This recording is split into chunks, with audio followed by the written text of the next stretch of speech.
Isang pinagpalang araw sa inyong lahat. Tayo po'y magdinilay sa salita ng Diyos, ang pinagmumulan ng awa ng ating buhay, ang salitawa. Isang maligayang unang araw po ng Disyembre. Mga kapatid, palapit na po tayo sa ating pagdiriwang ng Kapaskuhan, ng kapanganakan ng ating Panginoong Hesukristo. Meron po tayong isang magandang kwento sa ating Ebanghelyo ngayon, kung saan ang Panginoon na-encounter niya ang isang centurion, ibig sabihin leader o opisyal ng Roman legion, at bilang opisyal na mayroong authority, hindi natin maiisip na siya ay lalapit sa ating Panginoon.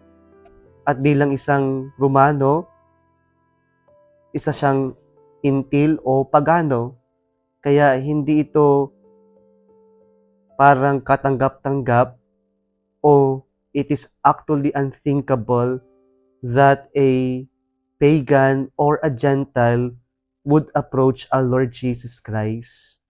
Pero in the parallel of Saint Luke of this story, parang ang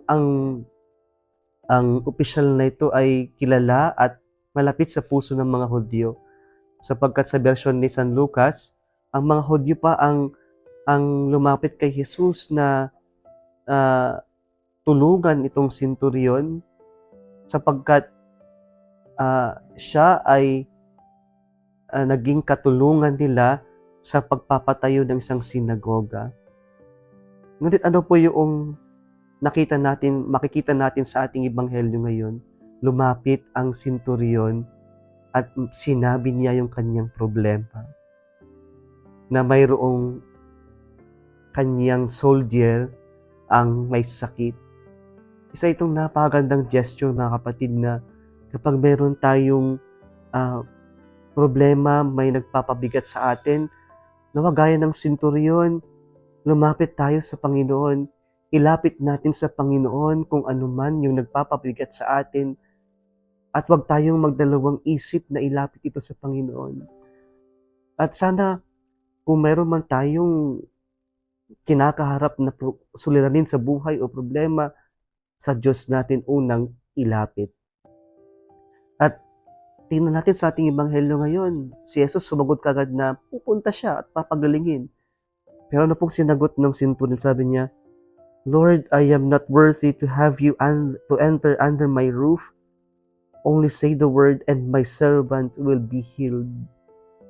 Ito yung mga salitang ginagamit natin ngayon bago ang komunyon, na isang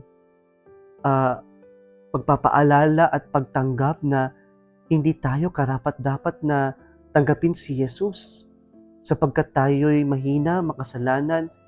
Pero ito yung nais ng Diyos na makita sa atin ngayon, na sa kabila ng ating hindi tayo karapat-dapat, ay tayo yung nagkakaroon ng pagpapakumbaba at pananampalataya sa Kanya.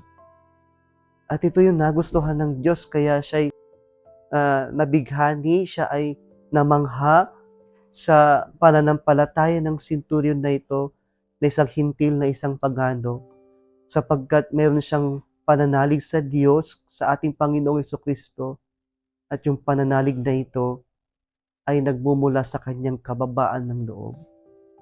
Nawa sa tuwing paglapit natin sa Panginoon, sa ating paghahanda at sa kanyang paglapit sa atin, sa kanyang pagpunta, ay mapuno rin tayo ng pananampalataya na mayroong malalim na pagpapakumbaba, upang sa ganon, kahit na hindi tayo karapat-dapat, ang Diyos ay paparito sa atin.